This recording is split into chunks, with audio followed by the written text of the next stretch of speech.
14 days po kayo nag-wait?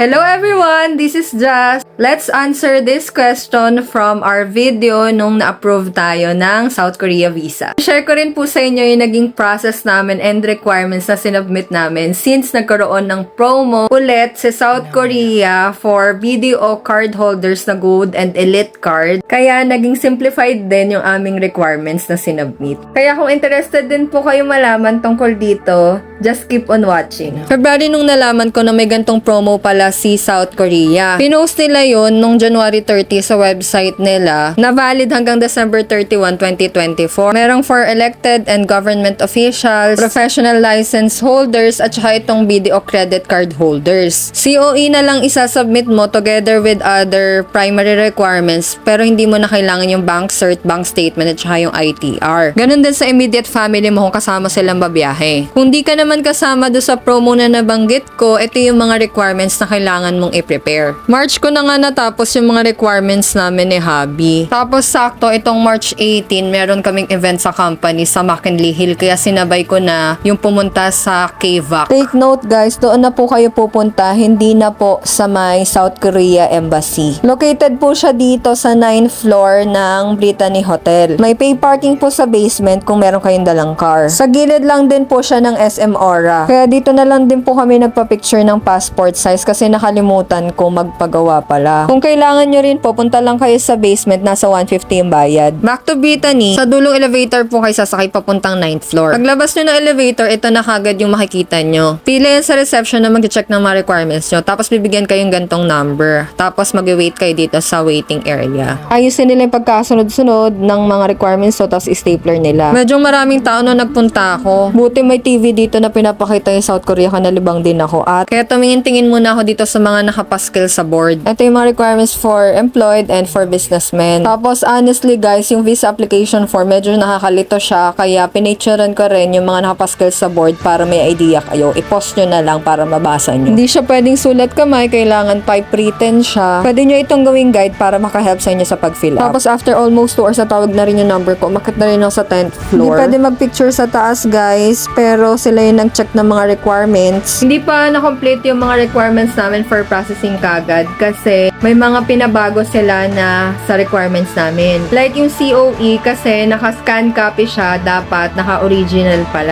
Or at least naka e-signature. Tapos yung marriage cert namin, ang dala ko is scan copy. Dapat ay original. So original na PSA yung isa-submit nyo guys. Pero pinaiwan na sa akin yung mga requirement. Tapos binigyan na lang ako ng stub pa bumalik ako for the kulang na requirements. Dahil nga naka-simplified kami, hindi na ni-require yung bank cert, bank statement at saka ITR. Pero pwede nyo pa rin isubmit.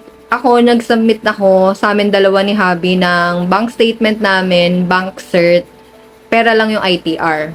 Tapos, pinadagdag din sa amin yung bank cert nung bank statement na sinubmit ko kasi dapat they come hand in hand.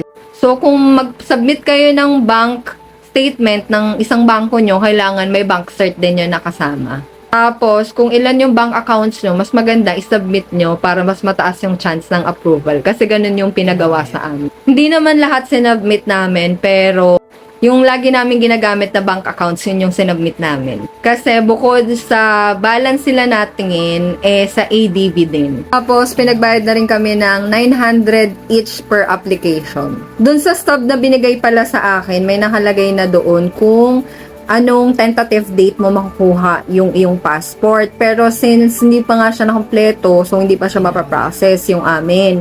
Yung tentative date na binigay sa akin nung una is April 3. So, from March 18 to April 3, nasa 10 working days siya. Kasi yung March 28 and 29 is holiday, so hindi siya kasama.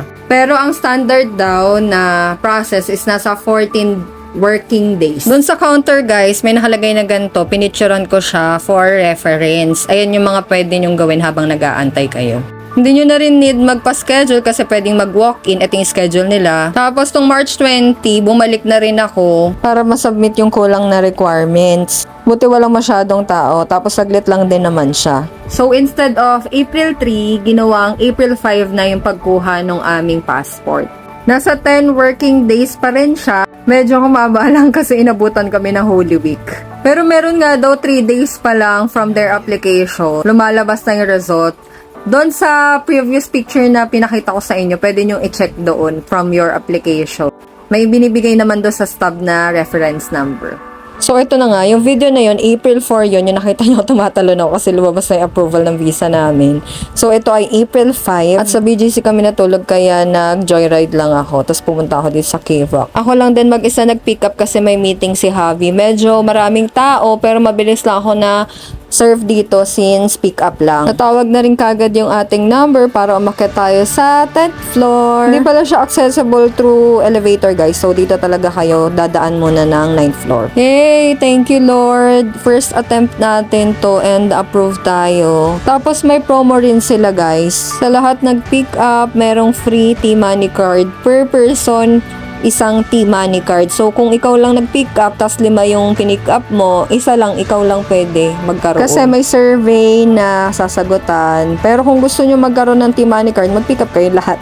Sobrang laking help nito, guys, nung dumating kami sa South Korea since wala akong pre-book na T-Money. So, load na lang yung kulang niyan. Pwede nyo siyang pa-loadan sa 7-Eleven, sa ICU. Kaya si Habi na lang yung binilhan ko ng T-Money pagdating namin ng Korea. Kailangan nyo, guys, yan kasi yan yung ginagamit sa bus, train, at saka sa subway. Sorry, sobrang haba ng video, pero sana nasagot ko po yung tanong nyo at sa mga nanonood na meron kayo napulot para magamit nyo sa pag-visa application nyo for South Korea.